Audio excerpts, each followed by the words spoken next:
அவன் பக்கம் திரும்புறதுக்கு ஒருத்தருக்கு உதவியாக இருக்க வேண்டும். நானும் அவன் திரும்பிய நிலையில் அப்படி உதவுறமான்னு பார்த்தா கண்டிப்பாக அப்படி இல்லைங்கிறத நம்ம உணரணும்.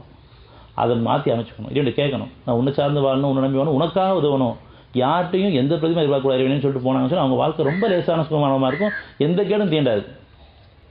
ஏன்னா அவங்க இறைவன் மட்டும் முன்னோக்கியிருக்காங்க. மனிதலையோ பொருளையோ அவன் கணக்கு பார்க்கல. அதுக்கான கூலி இறைவன் நிரப்பமாக கொடுத்துட்டு இருக்கான்.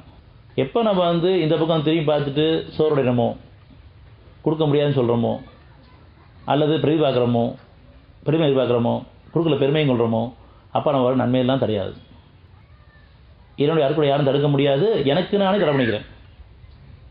இந்த எண்ணத்தின் காரணமாக எண்ணம் போல் வாழ்வு. எண்ணத்தில் இருக்கக்கூடிய அத்தனை கேடுகளையும் அவன் கவனிச்சுட்டு இருக்கான். நுட்பமானவன், நுணுக்கமானவன். அவனுக்கு தெரியும் விருப்பத்தோடு செய்கிறோமா, பெருமைக்காக செய்கிறோமா, கொடுத்துட்டு சொல்லி காமிக்கிறோமா, நல்லது பல கெட்டதை மாற்றி கொடுக்குறோமா, அல்லது இவங்க எனக்கு அடிபடிஞ்சு இருக்கணும்னு அந்த அடிமைத்தனத்தை ஏற்படுத்துறதுக்காக கொடுக்குறோமா, எல்லாம் இறை கவனிக்கிறான்.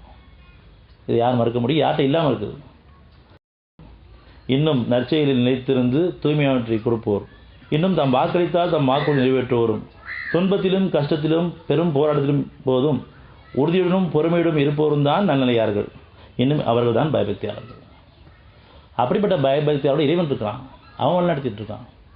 நான் விரும்பணும். அதை எனக்கு ஒரு அமைதியும் பொறுமையும் கிடைச்சிருச்சுன்னா விரும்பி கேட்கணும். இப்படி ஒரு அமைதி கொடுத்துருக்கு, இப்படி ஒரு பொறுமை கொடுத்துருக்க, இது என் குணம் கண்டிப்பாக கிடையாது, நான் விரும்புகிறேன். நம்ம விரும்பிட்டு இருக்கிறதுலாம் பொருள். அந்த பொருளில் இறைவன் திரும்ப ஒரு அமைதியும் பொறுமையும் கொடுக்குறான். ஏன்னா அவன் திருமணனுக்காக. அதாவது நீங்கள் பொருளை விரும்புனீங்க, நானே உங்களோடு இருக்கேன், ஏன்னா நீங்கள் கண்ணியப்படுத்தலையே. அந்த பொருள் வந்ததுக்கப்புறம் எல்லா பொருளும் இறைவனுக்குன்னு சொன்னீங்களே, அப்படி சொல்லிட்டு இருக்கோமே.